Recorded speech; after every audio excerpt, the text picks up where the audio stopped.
దేవుడి పరిశుద్ధ నామానికి వందనాలు. ప్రతి సోమవారం బైబిల్ స్టడీలో పార్టిసిపేట్ అవుతున్న మీ అందరికీ నా యొక్క వందనాలు చెల్లిస్తున్నాం. శరీరధారిగా ఉన్న దినాల్లో మహారోదనతో కన్నీటితో ప్రార్థన చేసి దైవిక ప్రేమను వెల్లడి చేసిన దేవదేవునికి వందనాలు చెల్లిస్తున్నాం. యేసు ప్రేమ స్వరూపి అయిన దేవుడు, ఆయన ప్రేమ గొప్పది. ఆయన ప్రేమలో ఒకటి దైవిక ప్రేమ, తండ్రి అయిన దేవుని ప్రేమ అనున్నది క్రైస్తవ్యంలో ప్రాముఖ్యమైనది. షరతులు లేని ప్రేమ. రోమా 5:8, 1 యోహాను 4:10. మన యోగ్యత అర్హతలు గుర్తించకుండానే దేవుడు మనలను ప్రేమించుచున్నాడు. శాశ్వతమైన ప్రేమ. ఇర్మియా 3:3. ఎహెచ్కేలు 1:4-6. దేవుని ప్రేమ శాశ్వతమైనది, దీనిని ఆరంభం లేదు, అంతము లేదు. ఆయన అన్ని వేళలా మనలను ప్రేమించు దేవుడు. త్యాగపూరితమైన ప్రేమ. మానవుల పట్ల తన ప్రేమను వెల్లడిపరచుటకు సిల్వపై తన ప్రాణత్యాగాన్ని ఇచ్చుటకై తండ్రి తన ఏకైక కుమారుని పంపెను.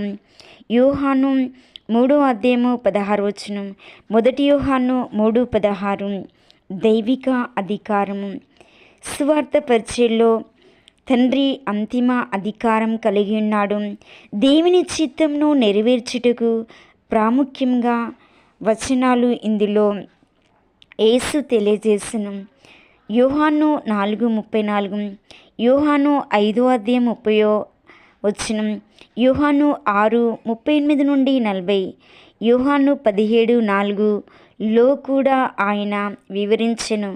చేయుటకు నీవు నాకిచ్చిన పని నేను సంపూర్ణం నెరవేర్చి భూమి మీద నిన్ను మహిమపరిచితిని అని దేవుని వాక్యము సెలవిస్తుంది. తండ్రి చిత్తాన్ని పరిపూర్ణం చేసిన దేవుడు.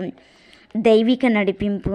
సువార్థికునిగా సరి అయిన మార్గదర్శకత్వం ఇచ్చుట కొరకు సరి అయిన విధానంలో దేవుని చిత్తం అవగాహన చేయబడింది.